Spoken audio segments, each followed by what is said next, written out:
Bonjour à tous.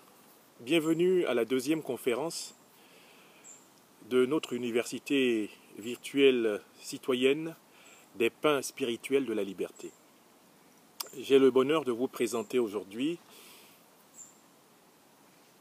une conférence sur le thème « Qu'est-ce que la philosophie et à quoi sert-elle aujourd'hui ?» C'est une question qui, comme vous le voyez, est riche de plusieurs présupposés. Quand on pose la question de savoir qu'est-ce que la philosophie et à quoi sert-elle aujourd'hui, on présuppose quelque part que la philosophie, ce serait une réalité qui existe dans le monde.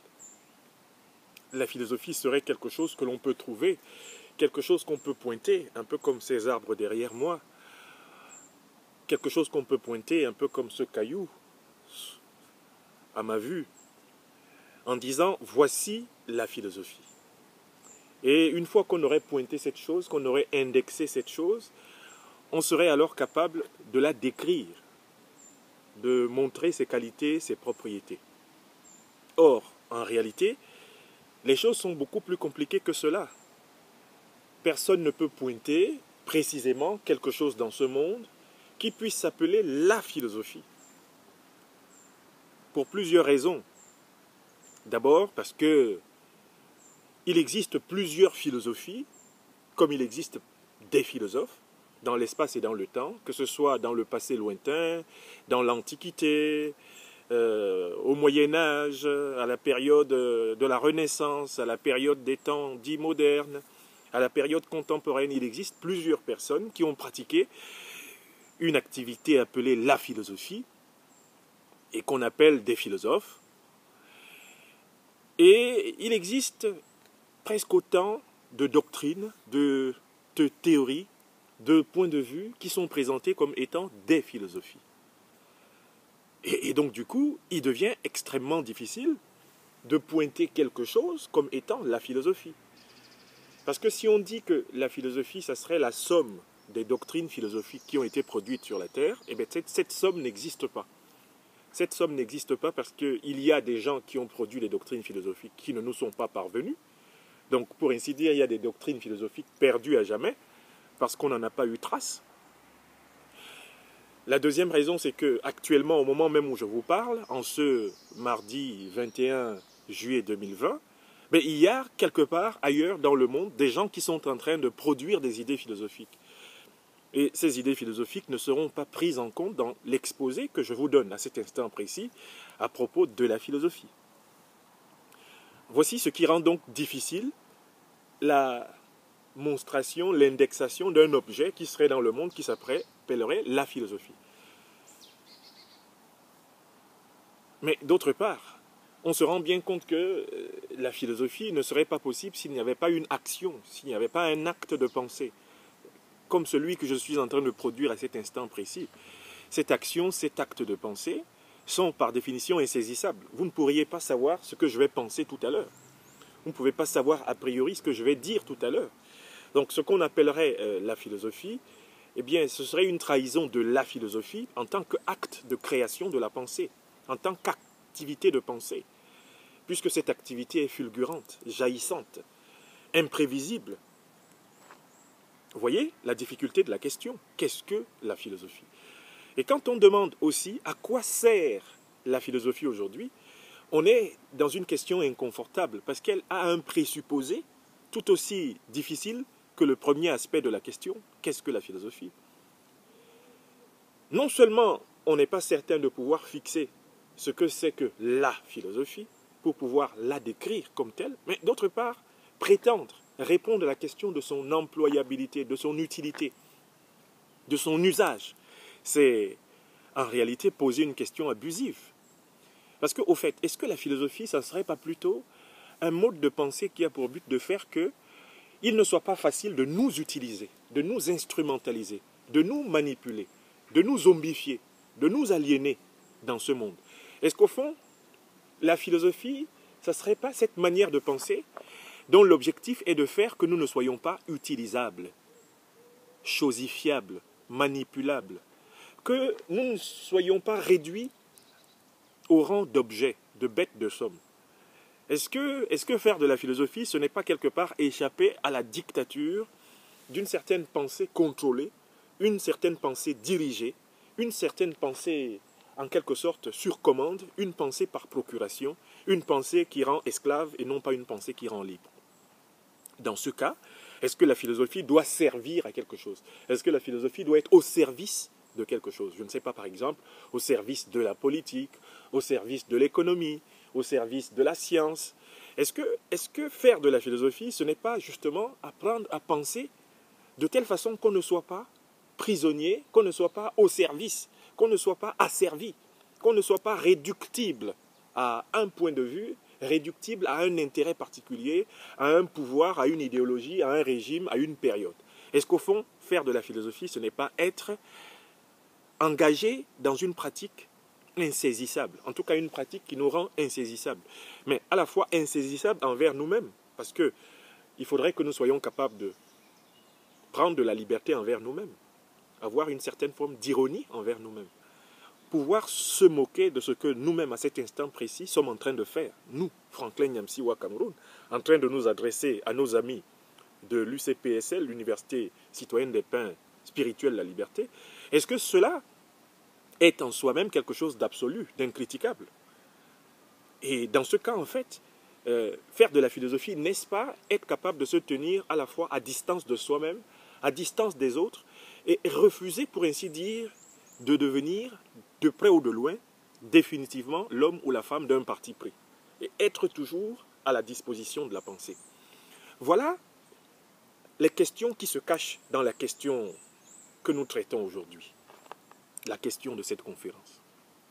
Et voilà pourquoi, pour traiter cette question, pour répondre à la question, à la double question, qu'est-ce que la philosophie et à quoi sert-elle aujourd'hui, eh bien, nous allons respecter des étapes de prudence intellectuelle. Nous allons avancer prudemment. Nous allons commencer d'abord par analyser l'homme, ce que c'est que l'homme, et voir en l'homme ce qui l'amène à développer ce mode de pensée particulier qu'on appelle la philosophie. Qu'est-ce qui, en l'homme, le prédispose d'abord en général à penser, et ensuite, qu'est-ce qui le prédispose à un mode de pensée particulier que l'on a appelé philosophie? Quel sera l'objet de la première partie de cette conférence? La deuxième partie de cette conférence sera consacrée maintenant à nous focaliser, à nous intéresser à ce qui caractérise particulièrement cette démarche qu'on appelle la philosophie. Qu'est-ce que la spécificité de la démarche philosophique? Le mode de pensée philosophique, quels sont ses arcanes? Quels sont ses gestes fondamentaux? Quelles sont ses méthodes fondamentales? De telle façon que celui qui prend conscience de ces méthodes et qui les utilise puisse progressivement devenir un apprenti philosophe, un compagnon philosophe, un maître philosophe, c'est-à-dire en fait un éternel apprenant. Comment faire pour commencer à pratiquer cette démarche que l'on appelle la philosophie, cette manière de penser qu'on appelle la philosophie, et non pas simplement connaître des doctrines philosophiques, parce que cela, eh bien, est accessible à tous ceux qui veulent simplement accumuler des connaissances. On peut accumuler des connaissances en philosophie. En cliquant aujourd'hui sur les moteurs de recherche sur Internet, en allant directement à la recherche d'informations sur les idéologies et les doctrines philosophiques, on peut aisément accumuler des connaissances philosophiques. On peut savoir des choses. Alors, toute la question, c'est, au fond, ce qu'on va savoir, comment va-t-on le savoir? Et comment le savoir qu'on peut acquérir en lisant ceci, en lisant cela, en se cultivant en philosophie, comment ce savoir peut-il nous rendre philosophes et non pas simplement connaisseurs ou en tout cas cultivés en philosophie? Faire de la philosophie, on voit très bien, ce n'est pas simplement avoir une culture philosophique, c'est autre chose. Mais quoi? Quelle est cette autre chose que l'on acquiert en devenant philosophe? Et enfin, nous serons en capacité de répondre à la question, aujourd'hui, au XXIe siècle, aujourd'hui en 2020, à quoi sert la philosophie? Est-ce que la philosophie doit servir? Alors, autrement, comment la philosophie peut-elle servir sans être asservie? Comment peut-on se servir de la philosophie sans asservir la philosophie, sans s'asservir à la philosophie, ou sans asservir à travers la philosophie? Eh bien, tel sera l'objet de la troisième et dernière partie de cette vidéoconférence. Vous le savez très bien, dans notre université virtuelle, nous avons toujours ce premier moment d'exposé. Je mettrai à votre disposition sur le site de notre université virtuelle sur YouTube une petite bibliographie pour ceux qui aimeraient approfondir. Et nous aurons de 15 à 30 minutes, parfois un peu plus, dans le cadre d'une émission en direct réservée aux membres de l'université sur YouTube, nous aurons un moment de questions-réponses qui me permettra de rebondir sur les interrogations qui vous sont inspirées par cet exposé préliminaire. Voilà.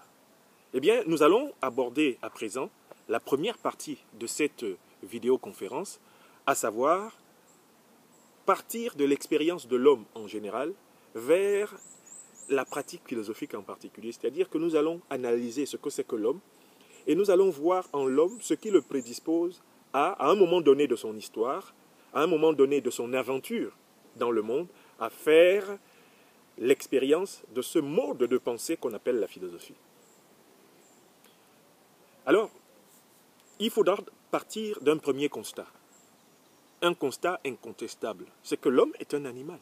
L'homme appartient à la nature terrestre. Et dans la nature terrestre, l'homme appartient à un groupe particulier qu'on appelle les animaux. Précisons ce que c'est qu'un animal, parce que bien souvent, il y a des erreurs sur ce que c'est qu'un animal. Les êtres humains, en général, quand ils parlent des animaux, ils entendent par là les bêtes des autres espèces qui nous entourent. Les êtres humains s'excluent bien souvent eux-mêmes du groupe des animaux. Alors que les êtres humains sont des animaux. Et les êtres humains qui s'excluent du groupe des animaux sont des êtres humains qui ne connaissent pas la définition du mot animal. Qu'est-ce que c'est qu'un animal?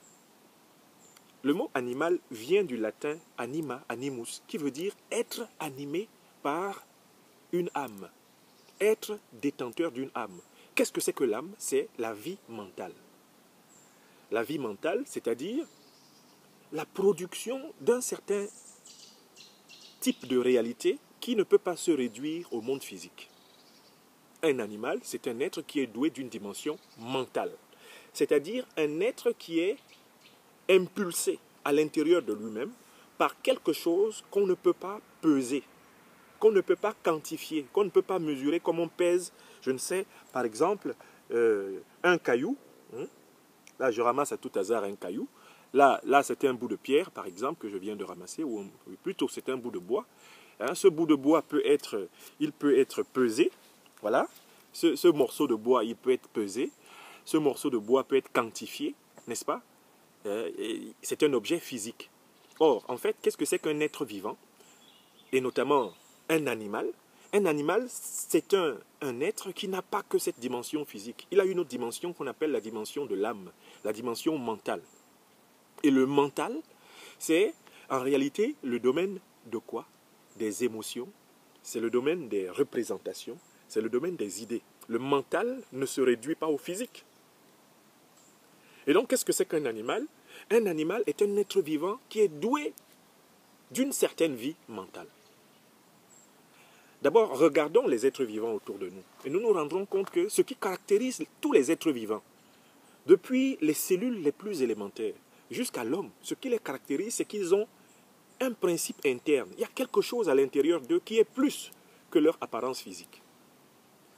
Si vous regardez et vous observez, vous étudiez attentivement les plantes qui nous entourent, les arbres qui nous entourent, qui sont des êtres vivants, vous verrez qu'ils n'ont pas que leur apparence physique. Il y a en eux un principe intérieur, une énergie intérieure qui les organise.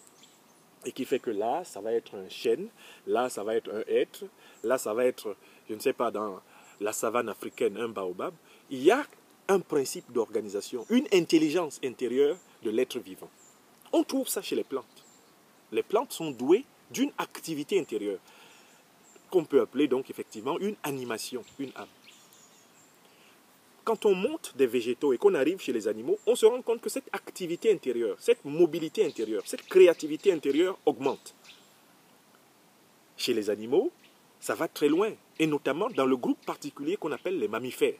Parce que l'homme, dans le groupe des animaux, il appartient au groupe des vertébrés, il y a un autre groupe qu'on appelle les invertébrés, et dans le groupe des vertébrés, l'homme appartient au sous-groupe qu'on appelle les mammifères. Les mammifères, ceux qui, on le sait, nourrissent leurs petits par le lait et qui sont caractérisés par une grande affectivité, une grande émotivité et une grande vie sociale, une vie sociale énorme, les mammifères. L'homme fait partie de ce groupe-là, le groupe des mammifères. Et à l'intérieur du groupe des mammifères, il fait partie d'un sous-groupe encore qu'on appelle les primates. Les primates. Un groupe qui comprend effectivement les humains et qui comprend toutes les autres familles de singes. Certains ont souvent dit que l'homme descend du singe, mais c'est une expression abusive. L'homme descend d'un groupe particulier de primates. Il y a un groupe particulier de primates dont l'humanité actuelle est issue. Ce groupe particulier de primates, et lorsqu'on en a retrouvé les traces à travers les continents, et notamment sur le continent africain, qui est le continent d'habitation le plus ancien de l'homme, eh bien, on a trouvé un groupe qu'on appelle le groupe de l'Australopithèque, Australopithecus, c'est-à-dire notre ancêtre scientifiquement le plus connu, notre ancêtre le plus lointain connu, il s'appelle l'Australopithecus. Le mot signifie singe du sud, mais en fait, ça ne veut pas dire que l'homme descende des singes, orang-outans, gorilles, etc. que nous voyons. Non, les autres singes que nous voyons, les autres primates que nous voyons, eux, ils descendent aussi d'une autre ligne, cousine et voisine, appartenant au grand tronc des mammifères et au sous-groupe des primates. L'homme ne descend pas du gorille, l'homme ne descend pas de l'orang-outan, l'homme ne descend pas du bonobo, l'homme ne descend pas des différents macaques que nous pouvons voir. Il descend d'une ligne particulière qui est partie d'un ancêtre le plus lointain possible qu'on a pu reconstituer scientifiquement, qu'on a pu trouver, c'est l'Australopithèque.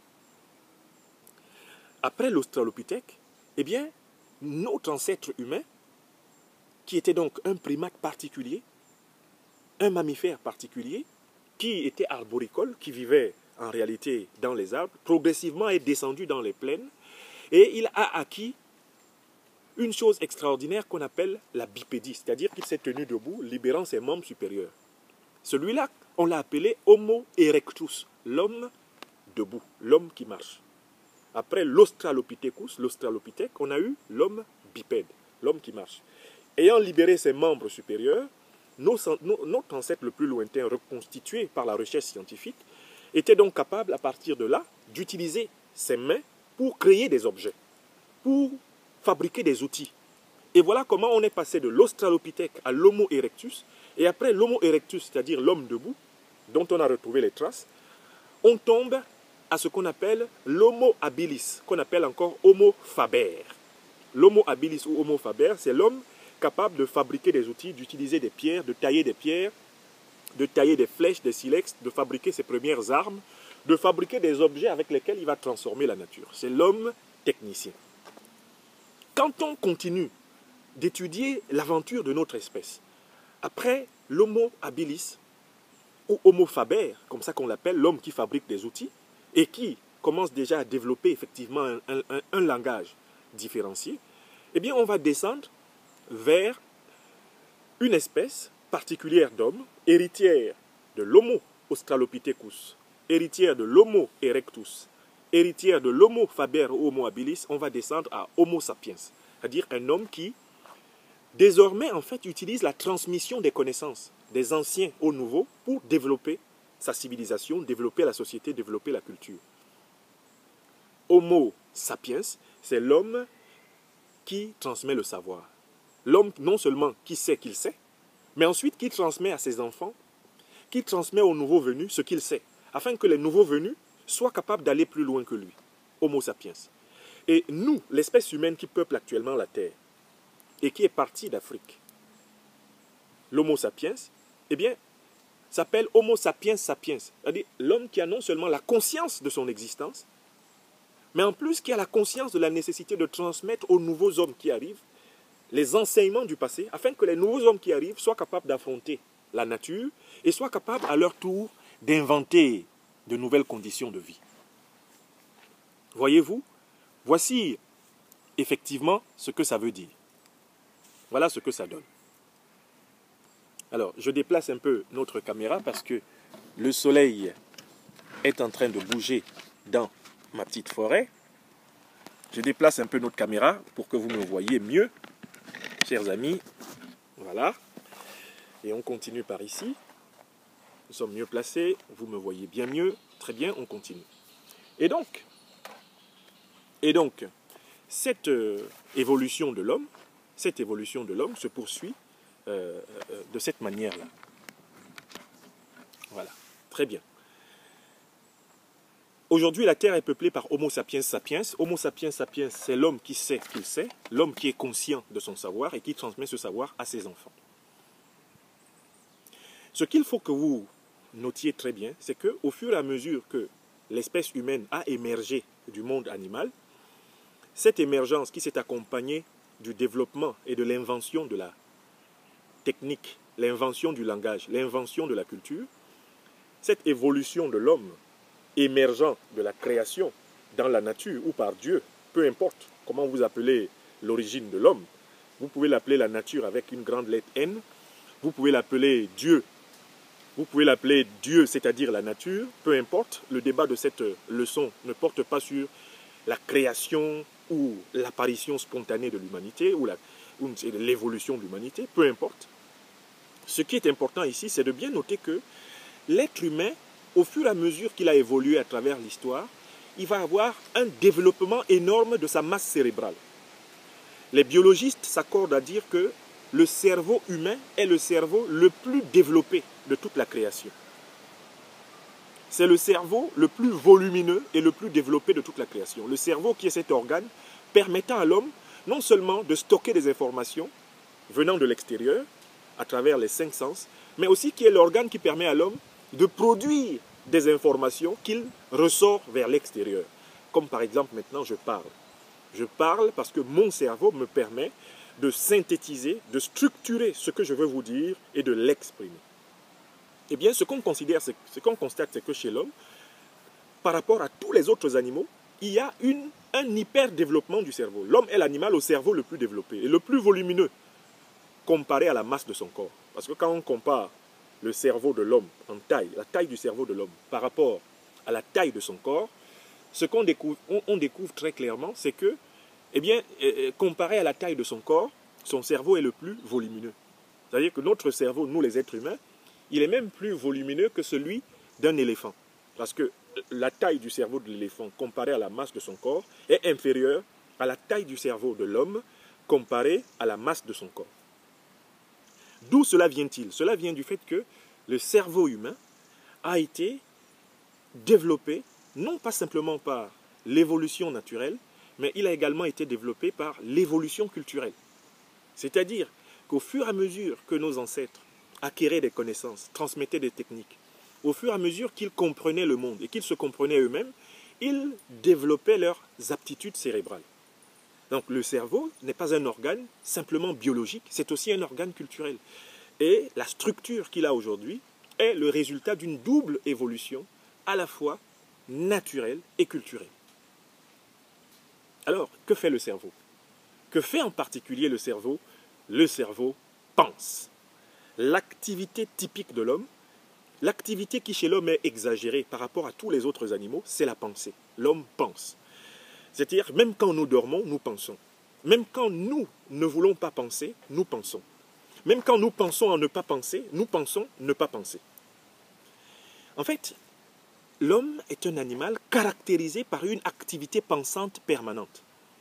Cette activité pensante qui caractérise l'homme et qui fait que c'est un animal délirant, Edgar Morin, un philosophe et sociologue français contemporain, dit que l'homme est un animal fou parce qu'il est constamment traversé par des idées.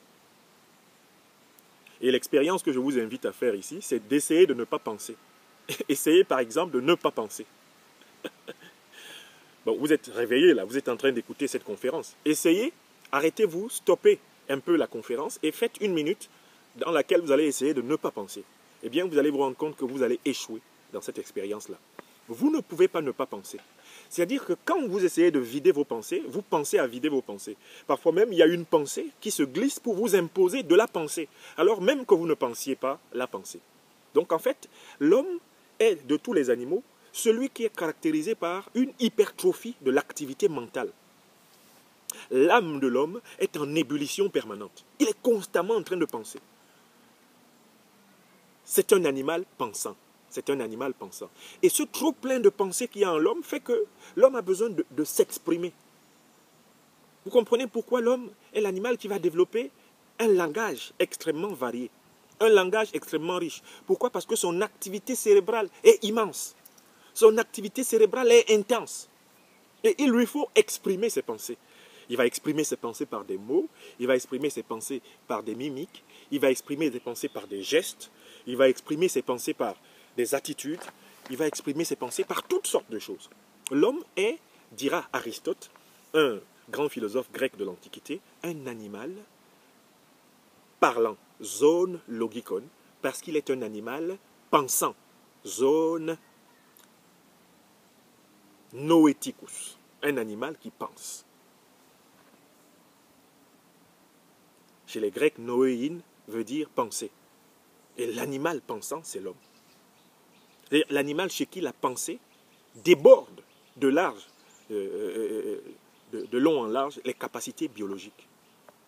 C'est l'homme. Voilà pourquoi, même quand vous ne faites rien, vous ne pouvez pas ne pas penser. Parfois d'ailleurs, vous pensez, et quand on vous demande à quoi vous pensez, vous vous rendez compte que vous pensiez sans savoir que vous pensez. Et vous dites, je ne pensais à rien. Mais quand vous dites, je ne pensais à rien, ce que vous dites en fait, c'est que je n'étais pas au courant que je pensais. J'avais des pensées dont je ne suis pas au courant. Du coup, en fait, justement, cette place importante de la pensée chez l'homme, qui a été l'une des conditions de l'évolution de son cerveau, fait qu'on sait que tout être humain est habité par deux formes de pensée. Il y a une pensée inconsciente, celle que nous pensons quand nous dormons. Par exemple, la pensée qui se manifeste dans nos rêves. La pensée que notre cerveau produit pour réguler notre respiration, réguler notre température, réguler notre posture quand nous dormons. La pensée inconsciente, elle est énorme. Elle est même la plus importante, elle est la plus immense, la plus puissante. Et d'ailleurs, la plupart du temps, cette pensée inconsciente nous est inconnue. C'est-à-dire que la plupart des pensées que je pense, je les pense sans savoir que je les pense. On peut dire que la pensée inconsciente, c'est pratiquement 90% de notre pensée. La plupart du temps, nous ne sommes pas au courant de ce que nous pensons. Parce que notre cerveau, notre âme fonctionne inconsciemment. Par exemple, à l'instant présent, je suis assis dans cette belle forêt normande en train d'enregistrer ce cours. Je ne peux pas savoir ce que mon cerveau fait comme calcul pour ajuster la température de mon corps à la température de cette forêt. Je ne peux pas le savoir. Mon cerveau fait pourtant ce travail-là. Il est en train de penser à réguler la situation de mon corps dans cet espace, pendant que moi je pense à exposer ma leçon sur qu'est-ce que la philosophie et à quoi sert-elle aujourd'hui. Vous comprenez? Donc en fait, la plus grande partie de notre pensée est inconsciente. Et beaucoup d'êtres humains traversent toute leur vie sans même prendre conscience de l'importance de leur pensée inconsciente. Mais il y aura une conférence consacrée à la pensée inconsciente plus tard. Et cette conférence sera l'occasion, si vous le voulez bien, de vous introduire à la théorie psychanalytique, à la psychanalyse. Une école de psychologie, une école de philosophie qui a spécialement réfléchi sur la pensée inconsciente. Ça, ce sera l'objet d'une autre conférence. Mais je voulais juste que vous vous rendiez compte que nous sommes des animaux pensants et que la plupart de nos pensées sont des pensées que nous pensons sans savoir que nous les pensons. C'est-à-dire des pensées inconscientes. Maintenant, les petits 10% de pensées que nous utilisons pour travailler, que nous utilisons pour enseigner, que nous utilisons pour parler avec les autres, que nous utilisons pour agir au quotidien dans le monde, on appelle cela la pensée consciente. C'est quoi la conscience? C'est la pensée de ma pensée. C'est le fait de savoir que je suis. C'est le fait de savoir que j'existe. Tu es consciente, tu es conscient, dès lors que tu sais que tu existes. Et reconnaissez que nous ne savons pas que nous existons toute la journée. La nuit, par exemple, quand nous étions dans un profond sommeil, nous ne savions plus que nous existions. N'est-ce pas? Nous ne sommes pas conscients tout le temps. Quand nous dormons, nous ne sommes pas conscients. À cause des limites de nos 5 sens, nous ne sommes pas conscients de tout. Par exemple, je ne vois pas tout ce qui se passe derrière moi. Pourquoi? Parce que je n'ai pas des yeux derrière la tête. Mes facultés sensorielles me permettent de percevoir certaines réalités et d'autres réalités non. Mes facultés mentales, c'est-à-dire ma sensibilité, mon imagination, ma capacité de conceptualisation, ma raison, ma volonté, mon désir, tout ça est limité. Donc en fait, le monde est défini par les frontières de notre pensée. Moins tu penses, plus ton monde est petit. Plus tu penses, plus ton monde est grand. Je recommence. Moins tu penses, plus ton monde est petit, étroit, fermé, borné. Et plus tu penses, plus ton monde est étroit, immense. Et il devient progressivement infini, au fur et à mesure que tu approfondis et que tu développes ta capacité de penser. L'homme est donc habité par deux activités de la même pensée. Une partie qui est une activité inconsciente, c'est la plus importante, immense, vaste. Et une petite partie qui est une activité de pensée consciente, c'est la partie qui nous permet de vivre en société, qui nous permet de travailler, qui nous permet de conduire, qui nous permet de communiquer avec les autres, etc. Eh bien, la pensée philosophique est issue de la partie consciente de notre pensée. C'est-à-dire que la philosophie est née dès lors que les hommes ont pris conscience qu'ils pouvaient agir sur leur propre pensée. Lorsque les premiers hommes, dans le passé, il y a plusieurs millénaires, ont découvert la différence entre la pensée inconsciente et la pensée consciente, lorsque les premiers hommes se sont rendus compte qu'ils existaient, que le monde existait, lorsqu'ils ont pris conscience d'eux-mêmes, non seulement à travers l'évolution de l'espèce humaine dans l'histoire, mais également à travers la culture, l'éducation reçue de génération en génération. Lorsque les hommes ont découvert leur existence, lorsque les hommes ont su qu'ils existaient, eh bien, ils se sont mis à approfondir cette conscience.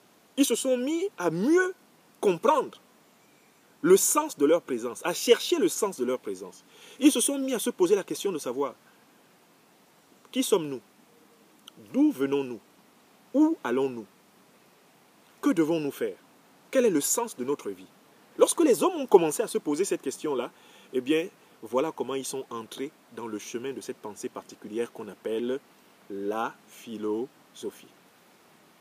Car, on le verra très bien que le mot philosophie ne signifie rien d'autre que ceci, l'amour de la connaissance, l'amour de la sagesse, l'amour de la pensée.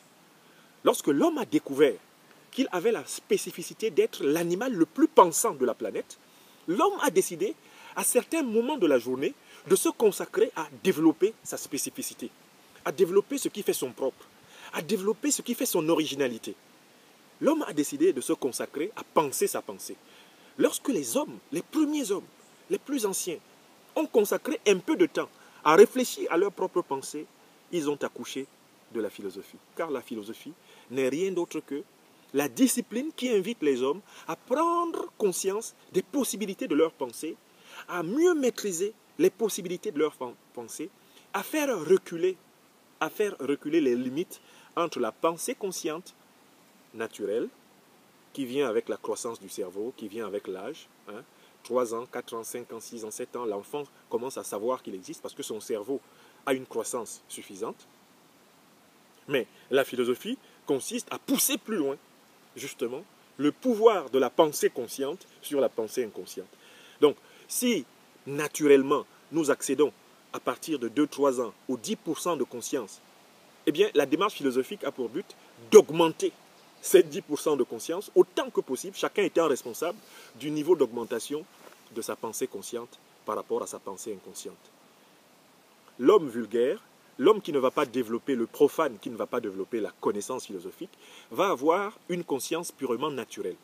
C'est-à-dire que la conscience qui lui est procurée par l'état biologique de son cerveau et par le milieu dans lequel il a grandi.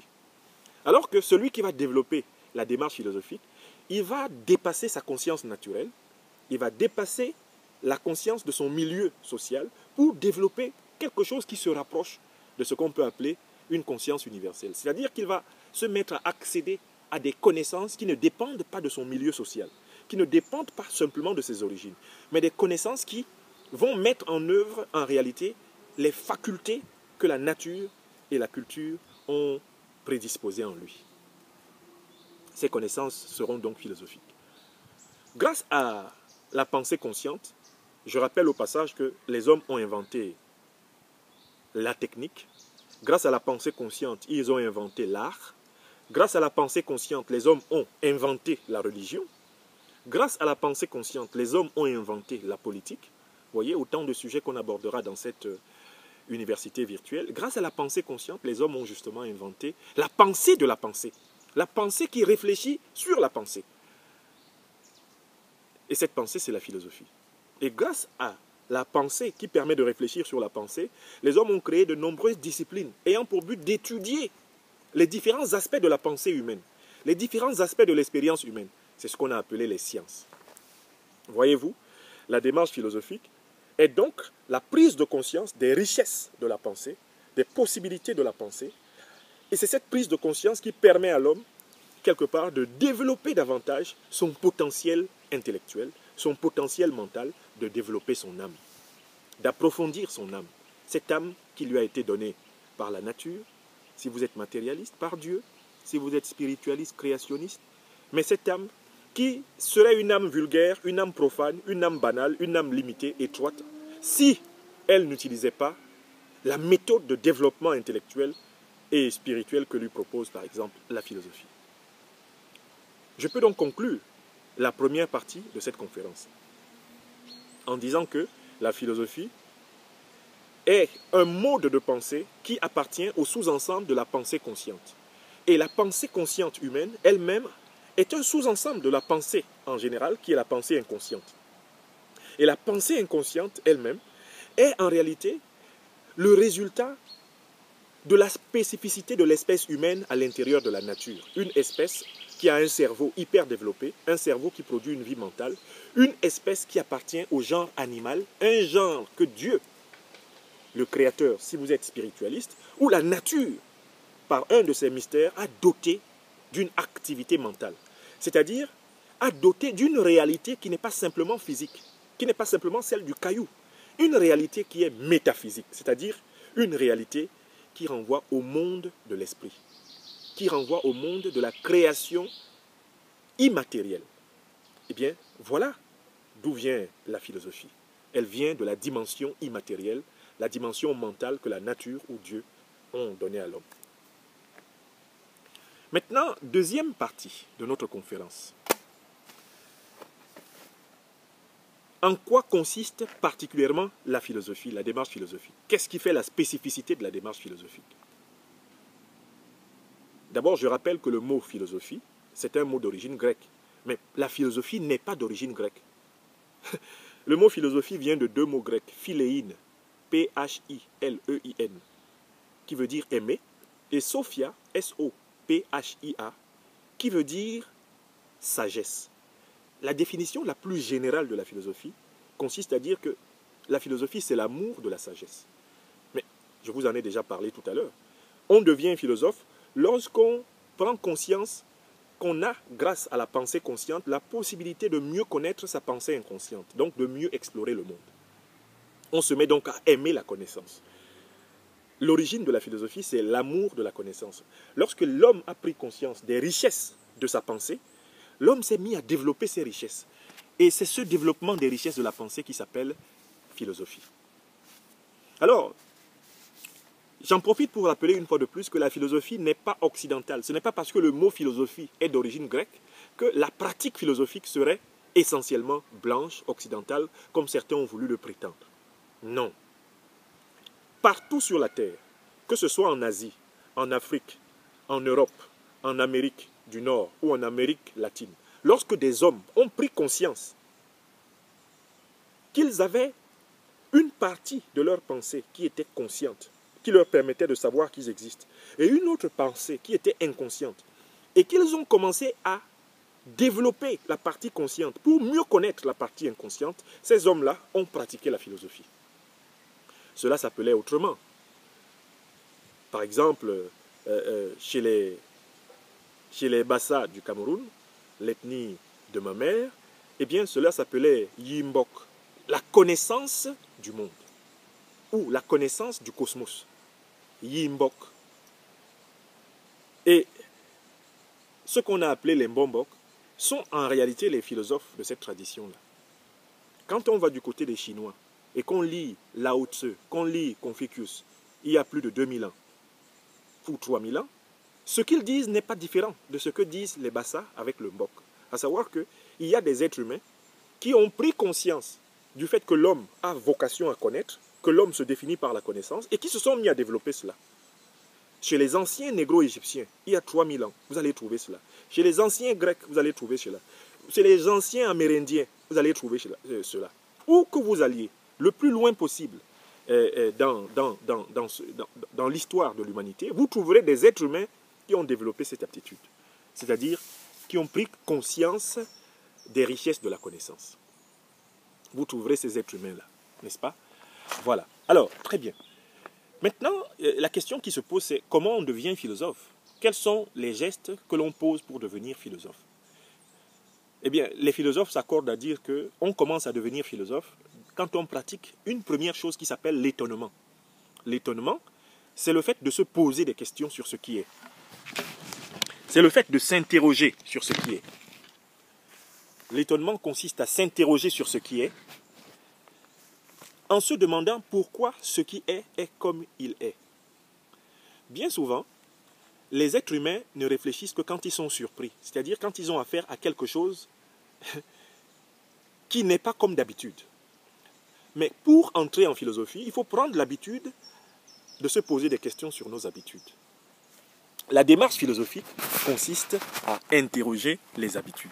Interroger les habitudes. Interroger nos habitudes. Nous demander ce qui fonde nos attitudes et nos habitudes. Quand nous interrogeons nos habitudes, nous entrons dans ce que Aristote, un philosophe de l'Antiquité grecque, appelait justement l'étonnement. L'étonnement, c'est un changement de notre regard par rapport à tout ce qui existe. Alors, ça consiste en fait à s'interroger sur ce sur quoi on ne s'interroge pas d'habitude. Je vous donne un exemple qui est très célèbre, mais qui est une anecdote plus ou moins vérifiable. Le savant anglais Newton était assis dans son jardin et pendant qu'il contemplait les arbres fruitiers de son jardin, il y a à un moment donné une pomme qui est tombée d'un arbre, le pommier. Il y a une pomme qui tombe au sol. Et alors Newton, qui est très philosophe, se pose la question de savoir mais pourquoi la pomme est quittée de l'arbre pour tomber au niveau du sol. Pourquoi est-ce que la pomme n'est pas tombée en direction du ciel? Pourquoi est-ce que la pomme n'est pas tombée, par exemple, de manière horizontale? Pourquoi est-ce qu'elle tombe à pic vers le sol? Avouez que Newton se pose une question que la plupart du temps, on ne se pose pas. Parce que la plupart du temps, nous sommes habitués à voir des arbres, des fruits tomber des arbres, des objets qui tombent de haut vers le bas. Normalement, ça ne devrait pas soulever de questions, puisque c'est ce qui arrive souvent. Or, le questionnement de Newton est un questionnement philosophique parce qu'il se demande pourquoi la pomme tombe du haut vers le bas, ce qui va lui permettre de déterminer l'existence d'une force au centre de la Terre, n'est-ce pas? Une force qui attire tous les objets jusqu'à une certaine distance de la Terre, une force qui les attire vers le centre de la Terre. Une force qu'il va appeler justement la force de la pesanteur et dont il va essayer de déterminer la mesure en aboutissant à environ 10 newtons par kilogramme, comme on va les appeler. Donc c'est parce que Newton s'est posé une question par étonnement qu'il a pu imaginer la réponse qui était cachée à la cause de la chute de cette pomme dans la direction du centre de la Terre. Je prends cet exemple pour vous dire que c'est ça l'attitude des philosophes. Les philosophes se posent des questions là où les autres pensent qu'il y a des réponses. Les philosophes se posent des questions là où les autres considèrent que tout est normal. En philosophie, rien n'est normal. La philosophie consiste à interroger la normalité du normal, à se demander en quoi ce qui est dit normal est véritablement normal. Eh bien, dès lors que vous allez commencer à vous interroger sur les normes, normes sexuelles, normes religieuses, normes politiques, normes scientifiques, les normes juridiques, dès lors que vous allez vous interroger sur les lois de la nature, dès que vous allez vous interroger même sur les normes vestimentaires, la mode, bref, en fait, dès lors que vous allez poser ce regard étonné sur tout, vous entrez en philosophie.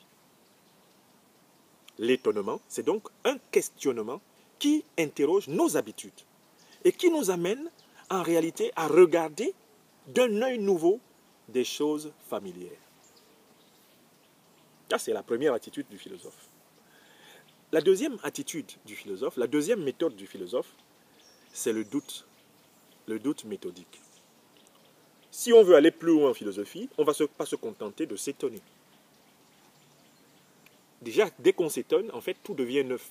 Rien ne devient normal dès qu'on s'étonne. Pourquoi est-ce que nous avons les yeux plutôt devant le visage et non pas derrière? Pourquoi les familles existent-elles? D'où vient le désir sexuel? Dès que nous commençons à nous poser ce genre de questions, le monde tout entier devient une nouveauté. Le monde devient étrange. Et voilà pourquoi les philosophes sont un peu étranges. Ils paraissent décalés. Pourquoi? Parce que, justement, les philosophes ne voient rien comme étant normal. Le regard philosophique est un regard qui transforme le monde, qui fait que le monde devient un réseau de questions. Mais si le monde devient un réseau de questions, tout ce qui nous paraît donc évident, tout ce qui nous paraît vrai, tout ce qu'on nous a présenté depuis notre enfance jusqu'à ce jour, comme étant normal, comme étant vrai, comme étant la coutume, comme étant ce qu'il faut penser, eh bien cela, nous autres philosophes, nous le soumettons à l'épreuve du doute. C'est-à-dire que nous nous demandons s'il n'existe pas des raisons de ne pas croire en ce que l'on nous a dit, de ne pas croire en ce que nous voyons, s'il n'y a pas des limites à ce que nous avons considéré jusqu'ici comme vrai. Dans l'histoire de la philosophie, l'un des philosophes occidentaux les plus célèbres en la matière s'appelle René Descartes. René Descartes qui a écrit un petit livre que vous lirez peut-être si vous le voulez, Le discours de la méthode, dans lequel il va montrer que la démarche philosophique consiste à utiliser le doute pour éliminer les fausses représentations et aboutir finalement à quelque chose qu'on peut appeler une pensée claire et distincte, une pensée évidente. Nous changeons encore d'angle parce que la lumière se déplace dans cette forêt, la lumière se déplace sans cesse dans cette forêt, nous changeons d'angle une fois de plus. Voilà. La lumière se déplace et nous aussi. Voilà. Très bien, je crois que ça va mieux là. Eh bien, nous en sommes à la deuxième méthode. Vous pratiquez l'étonnement, vous pratiquez le doute. Le doute vous rend insupportable. Insupportable en famille, insupportable pour vos amis, insupportable en politique, insupportable dans la vie quotidienne. Pourquoi? Parce que vous serez toujours attentif aux raisons pour lesquelles ce qu'on vous dit peut être faux. Alors qu'avant, vous étiez attentif essentiellement aux raisons pour lesquelles c'est vrai, désormais, vous serez attentif aux raisons pour lesquelles ce que vous-même vous pensez peut être faux. Autrement dit, en philosophie, en fait, quand vous commencez à pratiquer l'étonnement et que vous pratiquez le doute, vous commencez à vous méfier de vos propres pensées. Les premières pensées qui viennent dans votre esprit, vous vous en méfiez vous-même. Parce que vous savez que ces pensées sont en partie enrobées de pensées inconscientes. Ces pensées ne sont pas suffisamment conscientes d'elles-mêmes. Du coup, vous pouvez entrer dans la troisième méthode de la philosophie. Dès lors que vous vous étonnez, dès lors que vous doutez, vous entrez maintenant dans ce qu'on appelle la méthode dialectique. Qu'est-ce que c'est que la dialectique? La dialectique, c'est la pensée par l'opposition des contraires. Je recommence. Qu'est-ce que c'est que la dialectique? La dialectique, c'est la pensée qui résulte de l'opposition des contraires. Et que penser, c'est frotter des points de vue contraires. Et voilà pourquoi les philosophes sont des amateurs du dialogue. Le grand penseur du dialogue dans l'Antiquité occidentale, c'était le grand Platon, qui a écrit des ouvrages qu'on appelle les dialogues platoniciens. Et ce qu'il a développé là-dedans, c'est la progression de la pensée par le frottement des contradictions. Socrate, dans les ouvrages de Platon, discute avec des interlocuteurs qui ont des points de vue opposés. Et dans ce combat intellectuel, qui est une véritable lutte amoureuse des points de vue opposés, progressivement la vérité jaillit. La philosophie, c'est une discipline qui nous initie au combat intellectuel, à la lutte intellectuelle amoureuse avec les autres. C'est-à-dire que quand nous avons une pensée, si nous voulons la penser philosophiquement, il nous faut toujours d'abord imaginer le contraire de notre pensée, opposer notre pensée à son contraire. Et la vérité naîtra d'un troisième élément qui apparaît lorsqu'on a bien frotté la thèse et l'antithèse. Ce troisième élément qui va apparaître s'appelle la synthèse. Donc la dialectique, c'est la pensée qui évolue par la confrontation des oppositions, qui évolue par la confrontation des contradictions. Et les philosophes sont formés à déployer, à développer cette pensée. Voilà pourquoi dans des études de philosophie, on invite souvent les élèves, les étudiants, à apprendre à rédiger des dissertations philosophiques. Les dissertations philosophiques, ce sont en fait des exercices de dialectique qui ont pour but de les habituer au conflit intellectuel, au combat intellectuel, à la confrontation intellectuelle, non pas simplement avec les autres, mais également avec eux-mêmes. Car tu progresses en philosophie lorsque tu es capable de critiquer tes propres idées, donc de dépasser tes propres thèses par des antithèses, et de dépasser tes propres thèses et tes propres antithèses par des synthèses. La méthode dialectique, qui pourra faire l'objet plus tard d'ailleurs d'un exposé particulier. Je voudrais bien vous parler au moins d'une œuvre de Platon, qui expose bien cette méthode dialectique, de telle façon que ça devienne une méthode que vous utilisez dans votre propre vie avec efficacité. Pour dépasser vos propres limites, il faut passer par la méthode dialectique. La thèse, c'est le point de vue de départ, la première idée qui vient dans notre esprit. L'antithèse, c'est le contraire de la thèse. Là, on va montrer les limites de notre point de vue de départ. Et la synthèse, c'est la vérité qui vient de la confrontation harmonieuse entre la thèse et l'antithèse. C'est-à-dire les leçons de choses que l'on peut tirer du combat intellectuel qu'on a organisé. Et les dissertations philosophiques sont souvent rédigées ainsi. Première partie, thèse. Deuxième partie, antithèse. Troisième partie, synthèse. Quand on a maîtrisé la dialectique, on peut donc maintenant s'installer dans la condition du philosophe. Comment vit le philosophe? Nietzsche disait que le philosophe vit dangereusement.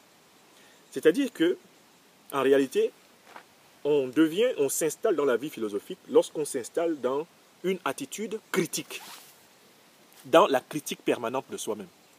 C'est-à-dire que le philosophe est à l'aise précisément quand il est constamment en route, quand il est en chemin. Le philosophe n'est jamais content d'une solution. Une solution est toujours le point de départ d'une nouvelle réflexion, d'un nouvel approfondissement. Donc, là, le quatrième état du philosophe, c'est l'état de l'autocritique permanente. Toutes les conclusions de ces réflexions précédentes sont des bases pour continuer. Le philosophe ne se contente jamais de ce qu'il sait. Il ne se contente jamais de ce qu'il a appris. Il se sert toujours de ce qu'il sait, de ce qu'il a appris comme base pour aller plus loin. Donc la philosophie, c'est une quête perpétuelle d'approfondissement de la connaissance. Voilà pourquoi quand vous faites de la philosophie, vous ne vous ennuyez jamais. Parce que vous savez à quel point vous ne savez pas encore. La philosophie augmente votre soif de connaissance, votre faim de connaissance. La philosophie aggrave votre désir d'en savoir plus. Et fait que finalement, votre condition naturelle, et ça c'est le cinquième état, c'est d'être un recommençant perpétuel. Le philosophe, c'est quelqu'un qui recommence sans cesse.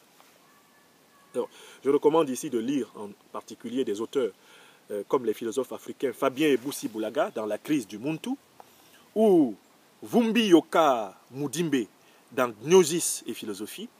Et vous allez voir que l'état philosophique est un état d'inquiétude permanente, mais une inquiétude féconde, une inquiétude positive.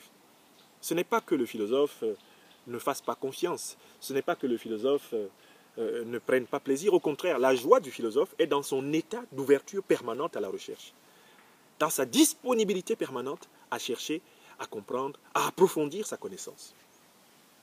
Le philosophe est donc un apprenant perpétuel, un éternel apprenti. Certes, on apprend des philosophies quand on fait des études de philosophie. Mais le plus important dans toutes les doctrines philosophiques qu'on aurait apprises, c'est de devenir soi-même philosophe de sa propre vie. Devenir philosophe de sa propre vie. Je résume donc la deuxième partie de cette conférence, à savoir en quoi consiste précisément la démarche philosophique. Elle consiste dans la pratique de l'étonnement, donc le questionnement du normal, le questionnement de notre quotidien. Elle consiste dans la pratique du doute, c'est-à-dire la capacité à questionner les évidences qui nous sont proposées, les connaissances qui nous ont été transmises, pour nous faire une opinion personnelle, raisonnée, critique. Troisièmement, la démarche philosophique consiste dans la dialectique, c'est-à-dire la confrontation amoureuse des points de vue, comme étant condition de l'apparition progressive de la vérité, une vérité qui n'est jamais définitivement possédée, une vérité qui est toujours en route, qui est une illumination progressive. La démarche philosophique, c'est la démarche de la vie critique, c'est-à-dire en fait la distance par rapport à soi-même, la distance par rapport à autrui, cette double distance dont parlent Ebousi Boulaga et Vumbi Yoka Mudimbe. Enfin, la philosophie nous conduit, par sa pratique, à devenir un apprenant perpétuel, c'est-à-dire quelqu'un qui questionne, quelqu'un qui apprend à comprendre et quelqu'un qui aime. Qui aime quoi? Qui aime la connaissance de l'absolu, la connaissance de l'être. Quelqu'un qui considère la vie comme un parcours de découverte. Quelqu'un qui considère la vie comme le don de la connaissance, considère la vie comme le don de la liberté, considère la vie comme le don de l'amour. Chers amis, venons-en maintenant à la troisième et dernière partie de cette conférence, la conclusion. Ici, nous devons répondre à la question, mais à quoi sert la philosophie aujourd'hui? Vous et moi, nous sommes au XXIe siècle. À quoi nous sert la philosophie? À quoi nous sert-il d'être philosophe? Déjà, dans la deuxième partie, vous auriez pu trouver des réponses. Déjà, il y a un bonheur extraordinaire à pratiquer l'étonnement philosophique. Il y a un bonheur extraordinaire à pratiquer le doute philosophique parce que cela va élargir les frontières physiques, les frontières mentales, les frontières métaphysiques du monde. La pratique de la philosophie enrichit notre vie sur le plan physique, sur le plan mental et sur le plan spirituel. C'est comme si, en fait, tout d'un coup, notre âme se dilate. C'est comme si notre âme, progressivement, prend les mesures de l'univers tout entier. La pratique de la philosophie dilate, ouvre notre esprit. Elle nous sort de l'esprit borné. Elle nous sort de l'enfermement dans notre lornière. Elle nous sort de l'enfermement dans notre communauté familiale, l'enfermement dans notre communauté tribale, ethnique, dans notre communauté nationale. Elle nous sort même de l'enfermement de notre point de vue humano-centré, c'est-à-dire la tendance que nous, êtres humains, avons à penser que tous les problèmes de la nature doivent être évalués du point de vue de l'homme. Eh bien, la philosophie permet même de critiquer le point de vue de l'humanité en général, c'est-à-dire de prendre de la distance par rapport à un mode de pensée qui considère sans cesse l'homme comme étant central. Du coup, à quoi sert la philosophie? Elle nous sert à être libres. Libres envers nous-mêmes, parce que nous nous méfions de nos propres erreurs, de nos propres limites. Libres envers les autres, parce que nous nous méfions des doctrines. Nous nous méfions des évidences. Nous nous méfions des coutumes et des traditions que l'on veut nous imposer. Nous nous les interrogeons et nous ne les retenons que si elles ont résisté au crible de la raison critique. La philosophie nous rend libres par rapport au pouvoir, tous les pouvoirs, car nous questionnons les pouvoirs, nous essayons de les comprendre. Et nous n'acceptons les pouvoirs que s'ils sont conformes à notre désir de liberté, d'autonomie, à notre désir de vérité, à notre désir d'authenticité, de sincérité, à notre désir d'humanité. Donc je dis, la philosophie est une pratique qui va nous libérer progressivement de l'enfermement dans notre corps physique, dans notre apparence, de l'enfermement dans les doctrines que notre milieu social, que notre milieu familial, que notre milieu ethnique, que notre milieu national, que notre milieu racial, que notre milieu humain ont tendance à nous inculquer. Mais la philosophie va promouvoir notre autonomie par rapport à tous les pouvoirs. Pouvoir religieux, pouvoir politique, pouvoir économique, tous les pouvoirs. Parce que nous sommes capables de les questionner, d'avoir de la distance par rapport à ces pouvoirs. Enfin, il faut quand même vous rendre compte que la philosophie, c'est la mère des sciences. C'est la discipline qui a permis à l'homme de tracer, de construire les principales disciplines que vous voyez aujourd'hui. Toutes les sciences que vous connaissez sont nées de la réflexion des philosophes. Donc c'est une discipline qui organise la maîtrise du monde par l'homme. C'est une discipline qui organise la connaissance du monde par l'homme. Les mathématiques, la physique, la biologie, toutes les sciences que vous connaissez sont nées après avoir été définies, pensées, théorisées par des philosophes. On dit que la philosophie est la mère des sciences. Ça, c'est la troisième vocation de la philosophie. Faciliter la connaissance du monde. Car elle permet de développer des concepts fondateurs de toutes les disciplines. Quatrième fonction de la philosophie. La philosophie permet l'interdisciplinarité. C'est-à-dire, par la pratique de la philosophie, vous pouvez mieux, en tant que mathématicien, comprendre un biologiste. En tant que biologiste, comprendre un historien. En tant qu'historien, comprendre un logicien. En tant que logicien, comprendre un géographe. La philosophie est une discipline qui va développer des aptitudes de ceux qui la pratiquent à rendre possible le dialogue entre les différentes formes de connaissances. Grâce à la philosophie, on peut en effet entrer en discussion, en dialogue. On peut créer des ponts, des liens entre toutes les disciplines humaines. que ce soit la science, la religion, les arts, la littérature, la spiritualité, la philosophie prédispose celui qui la pratique à circuler entre les savoirs. Mais enfin, il y a une dernière fonction de la philosophie qui est très importante et que pour notre part nous pratiquons beaucoup, c'est la création des idées nouvelles pour résoudre les problèmes nouveaux. Lorsque de nouveaux problèmes se signalent dans une société, le philosophe a pour rôle de créer des idées, des concepts qu'il doit injecter dans la société pour aider la société à résoudre ces problèmes. Par exemple, lorsque je me suis rendu compte, en 2010-2011, que les Africains avaient tendance à accuser systématiquement la France, l'Occident, de tous leurs problèmes, j'ai élaboré le concept d'anticolonialisme critique pour dire que les Africains ne pouvaient accuser les puissances impériales, les puissances colonialistes, d'être responsables de leur malheur que si les mêmes Africains faisaient l'effort de ne pas faire aux Africains, ne pas faire entre eux-mêmes ce qu'ils condamnent les Occidentaux d'avoir fait contre eux. C'est ce que j'ai appelé l'anticolonialisme critique. Voilà un exemple d'un concept introduit dans une situation pour résoudre un problème.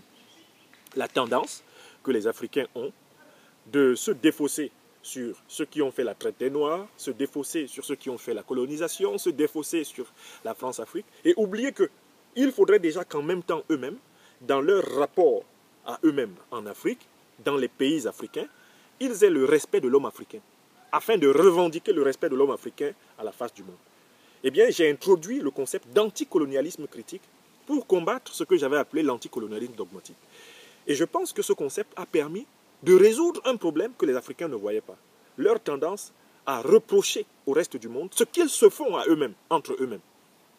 Car si je dénonce le colonialisme, si je dénonce l'impérialisme, si je dénonce le racisme, il ne faut pas que moi, en Afrique, je sois un colonialiste intérieur.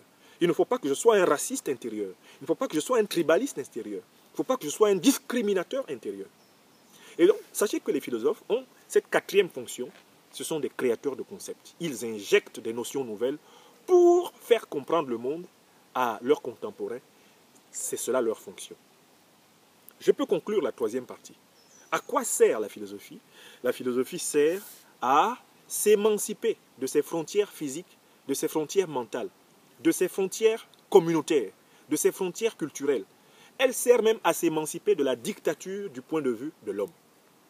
Car grâce à la philosophie, nous pouvons être amenés à considérer les choses d'un point de vue qui dépasse le point de vue de l'homme. Par exemple, considérer que les animaux ont des droits, ça consiste à dépasser le point de vue de l'homme. Croire que les hommes ont les droits sur tous les animaux, c'est un point de vue humano-centré, anthropocentrique. C'est un point de vue où l'homme s'arroge la nature. Mais reconnaître aux animaux des droits, reconnaître aux arbres des droits, reconnaître à la nature des droits, ça suppose déjà que l'homme soit capable, par la pensée, de sortir de sa prison en lui-même. Eh bien, la philosophie sert à cela. J'ai dit que la philosophie permettait d'être autonome dans son rapport aux différents pouvoirs politiques, économiques, religieux, culturels, c'est-à-dire être capable de les questionner, de se distancier par rapport à ces pouvoirs. Et voilà pourquoi il y a un lien intime entre la pratique de la philosophie et le développement de la citoyenneté. Vous comprenez pourquoi l'enseignement de la philosophie est essentiel dans la formation des citoyens, partout sur la Terre.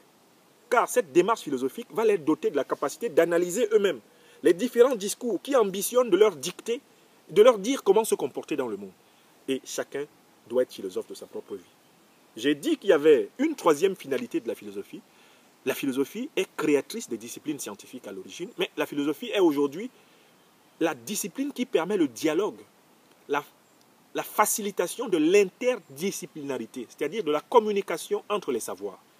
La démarche philosophique permet à celui qui l'approfondit d'être au croisement, au carrefour, et même d'être le messager, d'être en quelque sorte le passeur entre les différentes disciplines, comme le dira Jürgen Habermas, un philosophe allemand contemporain. Enfin, j'ai dit que la fonction du philosophe, c'est de créer des idées nouvelles pour résoudre les problèmes nouveaux. Injecter dans la société des concepts qui permettent d'éclairer les situations et de favoriser la liberté individuelle et la liberté collective. Justement, ce que j'appelle dans cette université les pains spirituels de la liberté, vous venez de comprendre, cela renvoie à cette quatrième fonction de la philosophie, la création d'idées, l'injection d'idées qui favorisent l'émancipation de l'homme et qui font que l'homme ne soit plus esclave de lui-même, esclave de son milieu social, esclave des différents pouvoirs qui ambitionnent de posséder son existence, faire de l'homme en réalité quelqu'un qui traverse cette existence comme l'occasion d'apprendre, l'occasion de comprendre et l'occasion d'aimer. À mon sens, la forme humaine, ce corps humain que nous avons reçu de la nature ou de Dieu, peu importe, si vous êtes matérialiste, vous allez dire c'est la nature, si vous êtes spiritualiste, vous allez dire c'est Dieu, mais en fait pour moi c'est la même chose. Eh bien, cette forme humaine que nous avons reçue, elle a 3 aptitudes énormes que nous devons développer si nous ne voulons pas avoir été inutilement des êtres humains. Première aptitude, apprendre. Deuxième aptitude, comprendre. Et troisième aptitude, aimer, c'est-à-dire donner ce que l'on a de meilleur pour que d'autres viennent apprendre, pour que d'autres viennent comprendre et pour que d'autres viennent aimer. L'aptitude à transmettre, à féconder, à produire la vie. Et puis à se retirer, peut-être pour vivre autrement, pour vivre ailleurs. On verra avec Platon dans le Phédon, consacré à l'immortalité de l'âme, que l'existence humaine est un pont, c'est un passage. C'est peut-être un passage entre la vie physique et la vie métaphysique. C'est une hypothèse qu'on pourra examiner lors, éventuellement, d'une conférence sur la destination de l'homme. Où vont les hommes? Où vont les hommes? La mort est-elle la fin de l'homme? Ou la mort est-elle un passage, un transit? On pourra en parler dans une autre conférence. Pour aujourd'hui, j'espère que ceci suffit à vous mettre en chemin pour comprendre non seulement ce qu'est la philosophie, mais ce à quoi la philosophie peut servir, sans jamais asservir, sans jamais s'asservir, sans jamais servir à s'asservir. Car toute philosophie qui se met au service d'un pouvoir est une philosophie qui cesse d'être une philosophie.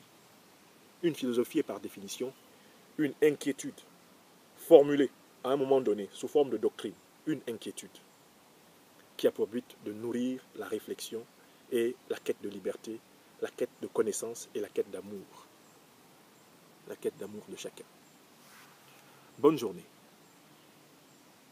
Et à tout à l'heure pour le débat. Ou à porte-jour pour le débat. Parce que le débat à propos de ce que c'est que la philosophie et le débat à propos de son usage, il est éternellement ouvert. Je n'estime pas l'avoir clos ici. Merci.